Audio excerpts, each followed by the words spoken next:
చూస్ country delight, live better. ఇప్పుడే country delight app ని download చేసుకోండి. మండల్లో కూడా అదే జరుగుతుంది అనుకుంటా. మండల్లో ఎవరు నన్ను టార్గెట్ చేయలేదా? లేదు, ఈ విషయంలో టార్గెట్. కొంతమంది నాయకులు ప్రెస్ మీట్లలో చెప్తున్నారు దువ్వాడ సీన్ గురించి మాట్లాడి మమ్మల్ని మేము తగ్గించుకో మా స్థాయిని, అంటే కేవలం అంటే ఈ విషయం వల్ల. అవును, వాళ్ళ స్థాయి కూడా అలాంటి వాడి స్థాయి కూడా దించాలంటే అటు చొక్కా ఇప్పాలి. ఎవడు కూడా చెప్పమనండి, అక్కడికి రాష్ట్రంలో రమ్మనండి.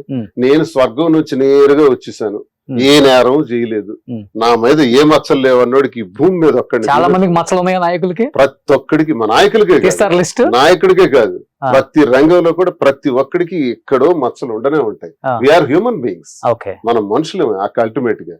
We are not gods. మనం ఏదో దేవకన్యలం కాదు, దేవతలం కావు. మనం తప్పులు చేయలేదు అనిపించుకోవటానికి. మనం మనుషులం కాబట్టి కొన్ని తప్పులు చేస్తాం. మనుషులం కాబట్టే మాధురి గారి ప్రేమకు లొంగిపోయారు. తప్పులు చేస్తాం. ఆ తప్పుల్ని స్పష్టంగా దేవుళ్ళని నమ్మే ప్రజలకు మనం చెప్పగలిగితే న్యాయం జరుగుతుంది. ఎవడైతే విమర్శించాడో వాడేదో నాకు పేరు చెప్తే వాడి చరిత్ర కూడా నిమిషంలో నేను చెప్తా. విమర్శించే వాడి చరిత్రలు కూడా చెప్తారు, రకరకాలుగా మాట్లాడతారు. అవన్నీ మనం పెద్ద. కానీ బయట వచ్చే కామెంట్స్ కి ఏం చెప్తారు ఇద్దరు ఈ రోజు? అంటే బయట ఆయన అరెస్టుల భయంతో దూరంగా ఉన్నారు, మాధురి దూరం పెట్టారు, విడిపోయే ఆలోచనలు ఉన్నాయి ఇద్దరికి. ఒకవేళ ఇన్ కేస్ ఇన్ ఫ్యూచర్ మనం ఏమనుకుంటామో ఏం జరుగుతుందో చెప్పలేం కాబట్టి, జీవితంలో ఎప్పుడు ఏది జరుగుతుందో కూడా చెప్పలేం. మా అంత భగ్న ప్రేమికులు లేనన్నోళ్ళు కూడా విడిపోయారు మీరు చెప్పిన ఫీల్డ్లలోనే. ఇన్ కేస్ రేపు విడిపోతే తట్టుకోగలరా, బతకగలరా ఇద్దరు? అసలు మాట ఎందుకు వస్తుంది, అసలు ప్రశ్న ఎందుకు వస్తుంది నాకు అర్థం కావట్లేదు. ఇన్ కేస్ జరుగుతున్న వాటిని మేము ఇద్దరం కలయికలో మేము కొన్ని బాధ్యతలు తీసుకున్నాం. మా ఇద్దరు కలిపి 5 పిల్లలు ఉన్నారు. 5 పిల్లల్ని చూసుకోవాలి జాగ్రత్తగా, వాళ్ళకి ఏ లోటు లేకుండా గౌరవంగా చూసుకోవాలి, గర్వంగా వాళ్ళు బ్రతికేటట్టు ఏర్పాట్లు చేయాలన్నది ఫస్ట్ డెసిషన్. 5 మీకిద్దరు? ఏమిద్దరు? ముగ్గురు అండి మీకు? పిల్లలు ఏం చేస్తున్నారు ఇప్పుడు? చిన్న పిల్లలు చదువుతున్నారు. ఒక అబ్బాయి, 3 అమ్మాయిలు. 3 అమ్మాయిలు. ఓ సూపర్. మీకు 2 అమ్మాయిలు? నాకు 2 పిల్లలు. ఇద్దరు కలిపి 5 అమ్మాయిలు. 2 డాక్టర్స్. వారసుడి కోసం ఏమైనా ట్రై చేస్తున్నారా? ముందు మనకున్న 5 పిల్లల్ని అగ్రస్థానంలో పెట్టాలి, బాగా చూసుకోవాలి. ఇది మా డెసిషన్. 2 ప్రజా పిల్లల బాధ్యతలు మటుకు మీరు పక్కా. 2 ప్రజా జీవితం. ప్రజా జీవితంలో కూడా నమ్ముకున్న ప్రజల కోసం కష్టపడి ఆఖరి ఊపిరి ఉన్నంత వరకు పనిచేయాలి. ఇది మా డెసిషన్. తప్ప ఈ విడిపోవడాలు ఇవి ఆలోచనలు లేవు. ఎంత స్పష్టంగా ఎంత క్లారిటీగా చెప్పిన తర్వాత. కానీ మీ ఇద్దరు పిల్లలు మీతో మాట్లాడటానికి ఇష్టపడలేదు కదా, మీరు వాళ్ళ బాధ్యతలు తీసుకుని ఏం చేస్తారు? మాట్లాడటానికి ఇష్టం లేకపోయినా నా బాధ్యత నాకు ఉంటుంది, నా ధర్మం నాకు ఉంటుంది, తండ్రిగా నేను చేయాల్సింది నాకు ఉంది, బాధ్యత నాకుంది, అది చేయాలి, చేస్తాం. వాళ్ళు మాట్లాడే చిన్నపిల్లలు కాబట్టి అవన్నీ మనం పట్టించుకోకూడదు. నేను చేయాల్సింది చేయాలి, అది నా ధర్మం. అది తండ్రిగా నా ధర్మం మేము చేస్తాం, తండ్రిగా తల్లిగా చేయాల్సినవి ఉన్నాయి, తప్పకుండా చేస్తాం. ప్రజాజీతి ఇది మేము పెట్టుకున్నామండి. ఈ విడిపోవడాలు ఇవి అవన్నీ ట్రాష్, అవన్నీ అభూత కల్పనలు, ఎవడో చెప్పుకునే సరదాగా వచ్చే మాటలు. ఇక అరెస్ట్ గురించి వస్తే అరెస్ట్ ని ఫేస్ చేస్తాం, జైలుకి వెళ్ళటానికైనా సిద్ధం. గడిచిన కాలంలో నా 25 సంవత్సరాల రాజకీయ జీవితంలో ఉద్యమాలు చేసి వచ్చాను నేను.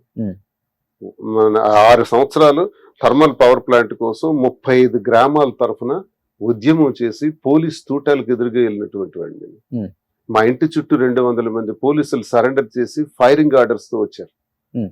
ఆ తర్వాత అరెస్ట్ చేసి నన్ను జైల్లో పెట్టి ఫైర్ ఓపెన్ చేస్తే నేను జైల్లో ఉన్న తర్వాత 3 కాల్పుల్లో చనిపోయారు. కాకరాపల్లి థర్మల్ పవర్ ప్లాంట్ పోరాటంలో కేంద్ర ప్రభుత్వాన్ని కదిలించి ఆ ప్లాంట్ ని రద్దు చేయించిన చరిత్ర అది.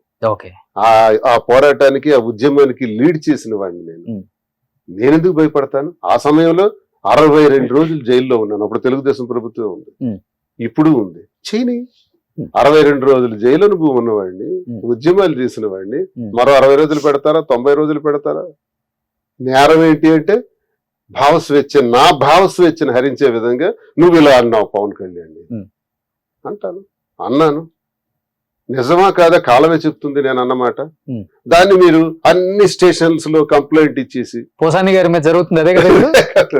ఇది ఎందుకు ఇస్తారంటే అండి, మాది బెయిల్బుల్ సెక్షన్ లో 41 నోటీస్ ఇచ్చేసంటే ఇప్పుడు 35 Clause 3 కొత్త BNSS ప్రకారం ఇచ్చేసి వెంటనే రిలీజ్ ఇచ్చేయాలి.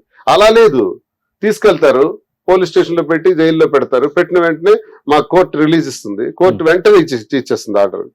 ఆ ఇచ్చిన వెంటనే మరొక కేసు పెడతారు, మరో స్టేషన్ కి తిప్పుతారు, పీటీ వారెంట్, Okay. మళ్ళీ మరో స్టేషన్ ఇలాగ ఎన్నాళ్ళు తిప్పుతారు? 3 నెలలు తిప్పుతారా?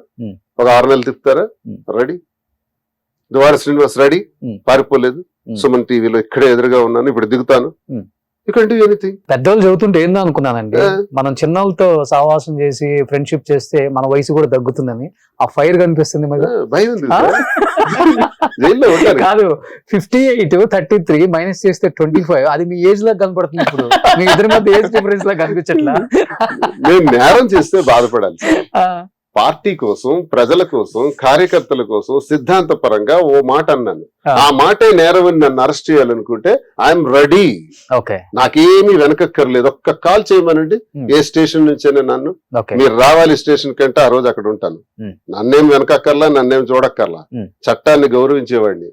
ఎమ్మెల్సీగా ఉన్నాను, ప్రజాప్రతినిధిగా ఉన్నాను. ఓకే, ప్రజాప్రతినిధిగా ఉన్న నన్ను నువ్వు ప్రజల పక్షాన మాట్లాడితే నిన్ను అరెస్ట్ చేసేస్తామంటే అరెస్ట్ నాకేం భయాన్ని ఇచ్చేది కాదు, మరింత బాధ్యతనిస్తుంది, ఓకే, మరింత ఆలోచననిస్తుంది, మరింత గట్టిగా పనిచేసేటట్టు నాకు మరింత శక్తినిస్తుంది. సుమన్ టీవీలో మీ పర్సనల్ అండ్ బిజినెస్ ప్రమోషన్స్ కోసం కింది నెంబర్ కి కాంటాక్ట్ చేయండి.